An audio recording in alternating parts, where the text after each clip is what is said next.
Madame, monsieur, bonsoir.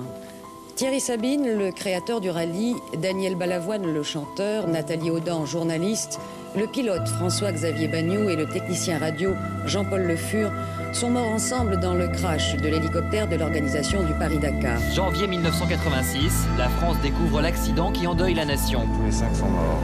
Plus qu'une idole, la France perd un homme de...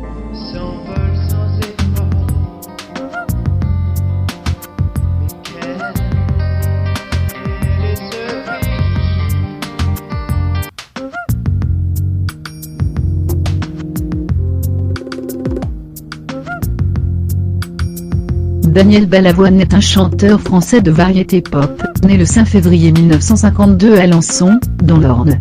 Délaissant les études et son éphémère vocation en politique, il se lance rapidement dans la musique hip-hop, en devenant chanteur des groupes Shaq, Memphis, et sur Paris, dès 1970, dans le groupe Presence. Choriste de studio, il travaille notamment pour Patrick Juvet et Alain Bachung. En 1978, Michel Berger l'engage dans son opéra rock, Starmania, où il tient le rôle de Johnny Roquefort. Il s'investira dans de nombreux mouvements humanitaires, dont Action d'école et Amnesty International. Mais tout bascule, un soir de 14 janvier 1986, lors d'un Paris-Dakar dans un accident d'hélicoptère mortel, non loin de la frontière du Mali et du Burkina Faso, laissant derrière lui sa femme Corinne, alors enceinte, et un petit garçon de 18 mois, Jérémy Coluche, né Michel Gérard, Joseph Coluxy le 28 octobre 1944, dans le 14e arrondissement de Paris, et mort le 19 juin 1986 à Opio, dans les Alpes-Maritimes, est un humoriste et comédien français. Fils d'Honorio Coluxy, il adopte le pseudonyme, Coluche, à l'âge de 26 ans, au tout début de sa carrière.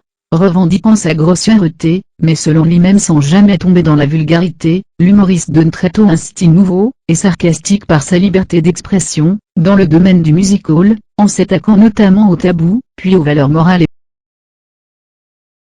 Bon, Daniel Balavoine, vous le connaissez depuis très longtemps, vous avez souhaité qu'il soit parmi nous aujourd'hui. Ah oui, je le connais depuis un peu plus longtemps déjà. Pour les mêmes raisons. Je l'ai déjà pratiquement rencontré plusieurs fois. Il a déjà eu une année triomphale. Et puis il nous a fait une espèce de disque qu'on a... Oui, une année nouvelle, disons. Ah, vous avez raison, vraiment. Enfin, c'est l'année prochaine qui compte pour entretenir le trafic. Ah, maintenant, il va falloir digérer ce succès foudroyant.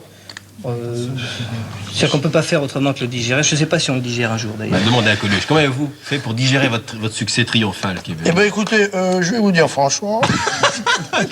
Vous l'avez pas encore digéré d'ailleurs. C'est pas si grave que ça, le succès. Non. Ah bon.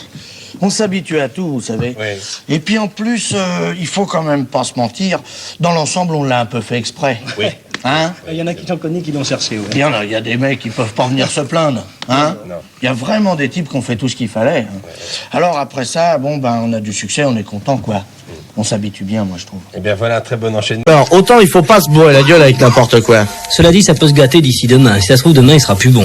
Le Ricard? Ouais, ah, mais ça, demain, ça, c'est un autre jour. On sait pas. Aujourd'hui, on va se bourrer la gueule avec ça, on a ça. Vas-y, sors-les, vas-y. Sors les verres, attrape les bouteilles. C'est derrière, là. Me dites pas qu'on nous les a gaulés.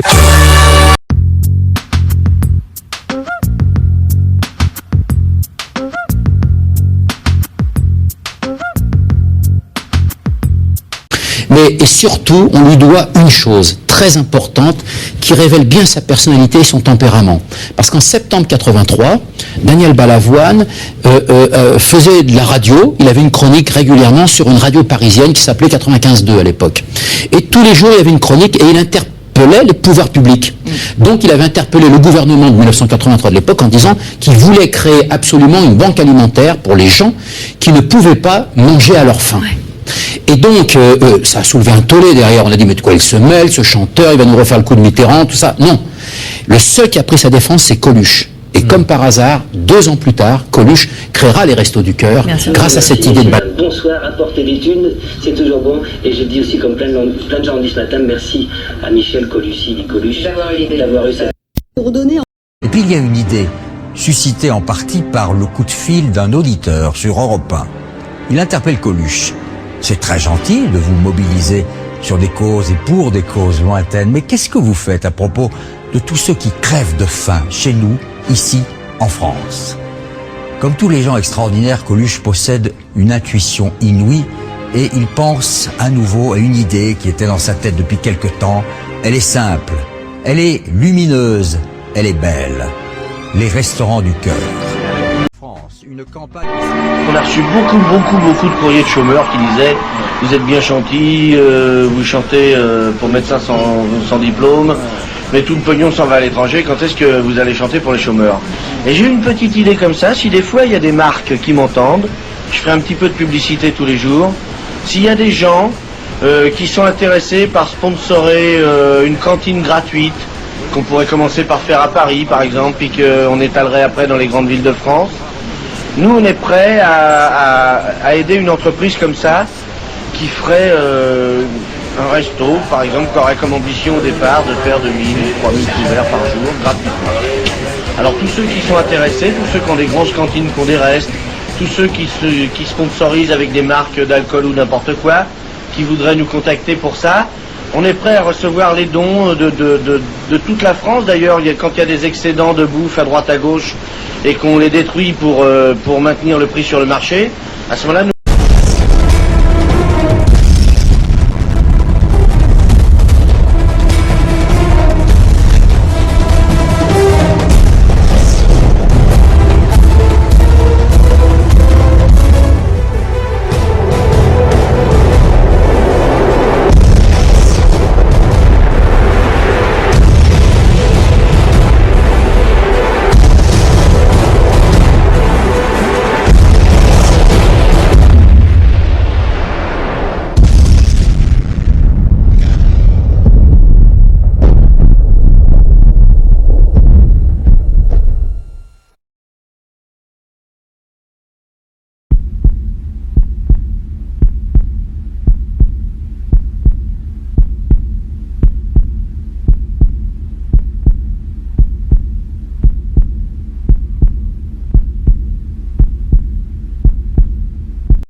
Tout savoir sur Daniel Balavoine. Balamed.skyrock.com